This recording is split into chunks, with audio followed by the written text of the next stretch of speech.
একদিন হঠাৎ করেই ইরান থেকে পারমাণবিক বোমা ছুটে এসে আছড়ে পড়ল ইসরায়েলের বুকে। মুহূর্তেই তেল আবিব উড়ে গেল, হাইফা মুছে গেল, আর আশদোদ ভস্ম হলো। ইলেকট্রিসিটি নেই, রেডিও নেই, সিগন্যাল নেই, ইসরায়েলের পীড়িতের যুক্তরাষ্ট্র নেই। মুহূর্তেই পৃথিবীর মানচিত্র থেকে মুছে গেল শিশু হত্যাকারী দেশ ইসরায়েল। পলাতক খুনি আসামি নেতানিয়াহুর এই করুণ দশা এখনো কল্পিত হলেও যেকোনো মুহূর্তে বাস্তবে পরিণত হতে পারে, কারণ আন্তর্জাতিক মিডিয়ায় কানাঘোষা চলছে। ইরান আর অপেক্ষা করছে না, কয়েক ঘন্টার মধ্যেই আনুষ্ঠানিকভাবে তাদের পারমাণবিক অস্ত্র প্রকাশ্যে আনতে চলেছে।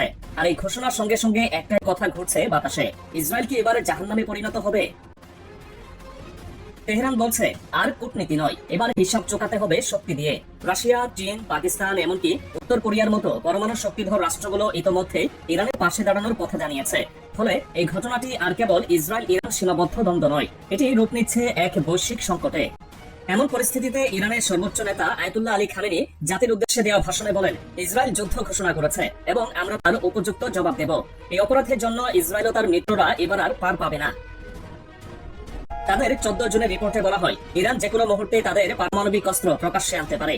এই মুহূর্ত শব্দটা যেন কাঁপিয়ে দেয় পুরো বিশ্বকে। আরো বিস্ময়কর তথ্য আসে ইরানপন্থী অনলাইন অ্যাকাউন্টগুলো থেকে। টুইটার, ফেসবুক, টেলিগ্রাম সব জায়গায় একটি কথা, ইরান পারমাণবিক অস্ত্রের পরীক্ষামূলক ব্যবহার শুরু করতে যাচ্ছে।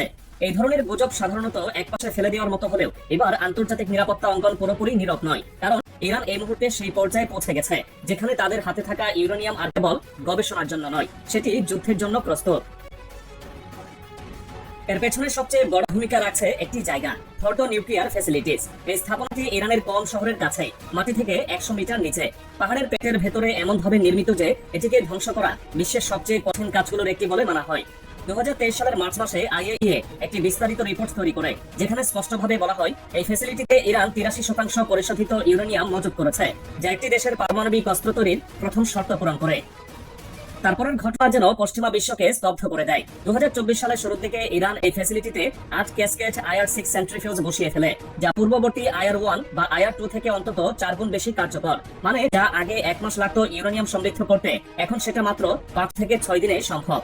এরপরেও যদি কেউ ভাবে ইরান সময় নিচ্ছে, তাহলে সেটি বড় ভুল, কারণ একই সময়ে ইরান দাবি করে তারা ইসরায়েলের অভ্যন্তরে হাজার হাজার পারমাণবিক গোপন নথিপত্র সংগ্রহ করেছে। যদিও ইসরায়েল সরাসরি কিছু না বললেও একাধিক বিশুদ্ধ সোর্সে এটি নিশ্চিত হয় যে কিছু অত্যন্ত গুরুত্বপূর্ণ নথিপত্র সত্যিই হাতছাড়া হয়েছে এবং সেগুলো এখন সরাসরি ফর্দো ফ্যাসিলিটিতে ব্যবহৃত হচ্ছে। এই নথিপত্রে কি ছিল সেটি বিস্তারিত জানা না গেলেও ধারণা করা হচ্ছে তাতে ইসরায়েলের পরমাণু প্রতিরক্ষা ও প্রতিরোধ পরিকল্পনা, বিভিন্ন পারমাণবিক বাংকারের গঠন ও লোকেশন, এমনকি কিছু অত্যন্ত স্পর্শকাতর ফর্মুলাও অন্তর্ভুক্ত ছিল। ফলে অন্যদিকে যুক্তরাষ্ট্র ইরানকে আলোচনায় ফিরিয়ে আনতে এক প্রকার মরিয়া হয়ে উঠেছিল। 98% ইউরেনিয়াম মজুত কমিয়ে মাত্র 3 কেজিতে নামিয়ে আনার প্রস্তাব দেয় ওয়াশিংটন। অথচ বাস্তবতা হলো ইরান ইতোমধ্যে সেই লেভেলের বহু বেশি ইউরেনিয়াম সংরক্ষণ করে ফেলেছে। এমনকি তা এখন পারমাণবিক ওয়ারহেড তৈরির জন্য প্রস্তুত পর্যায়ে চলে এসেছে।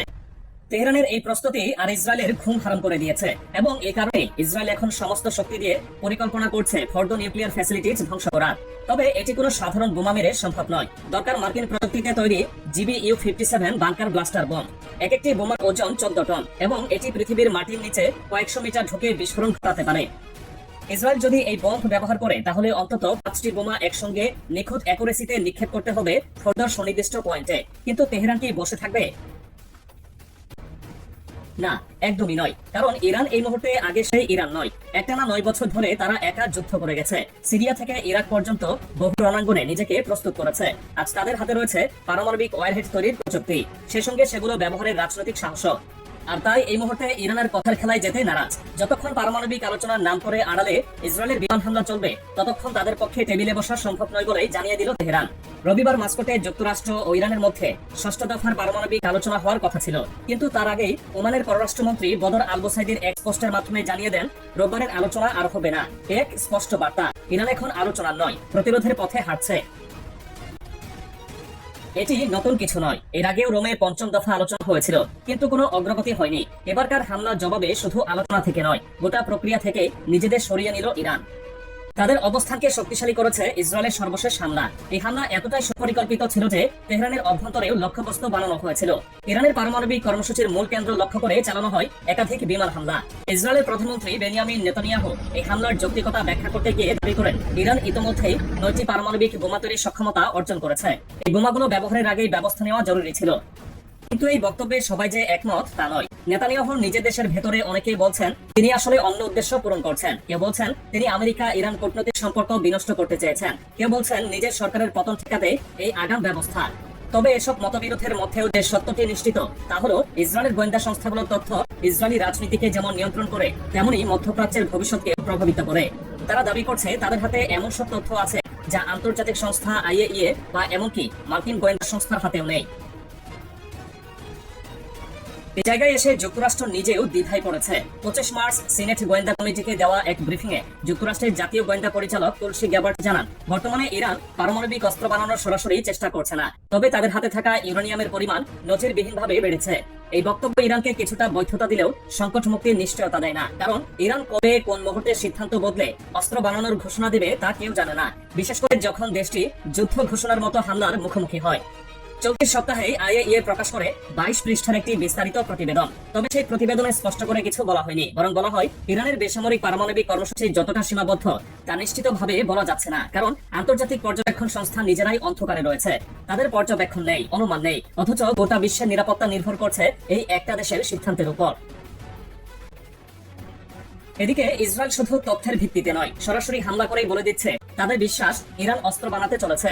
আর এই বিশ্বাসের ভিত্তিতে তারা যেভাবে হামলা চালাচ্ছে তাতে করে যুদ্ধ আর কেবল সম্ভাবনা নয়, বাস্তবতায় রূপ নিচ্ছে। তেহরানের রাস্তায় এখন মানুষ শুধু আগুন নয়, শঙ্কাও দেখছে। রাজনৈতিক বিশ্লেষণ, সামরিক হিসাব কিংবা কূটনৈতিক প্রতিশ্রুতি সব লাল হয়ে যাচ্ছে একটাই প্রশ্নের সামনে, ইরান যদি এবার সত্যি পারমাণবিক অস্ত্র প্রকাশ করে। এই মুহূর্তে সামাজিক যোগাযোগ মাধ্যমে ব্যাপক গুঞ্জন ইরান যে কোনো সময় পারমাণবিক বোমার আনুষ্ঠানিক ঘোষণা দিতে পারে, আর তাতেই বোঝা যায় এক ভয়াবহ যুদ্ধের জন্য প্রস্তুত হচ্ছে বিশ্ব।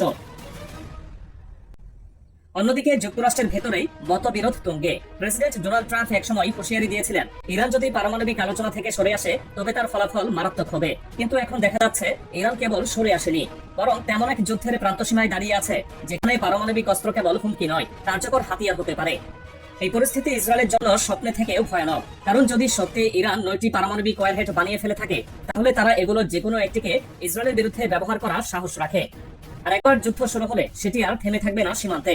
পারমাণবিক ছায়া শুধু মধ্যপ্রাচ্য নয়, পুরো বিশ্বকে ঢেকে ফেলতে পারে। এখানে আর কূটনৈতিক কৌশলের দিন নেই, এখন যা বাকি তা হলো চূড়ান্ত সিদ্ধান্ত, আর সেই সিদ্ধান্ত একাই নিতে চলেছে ইরান।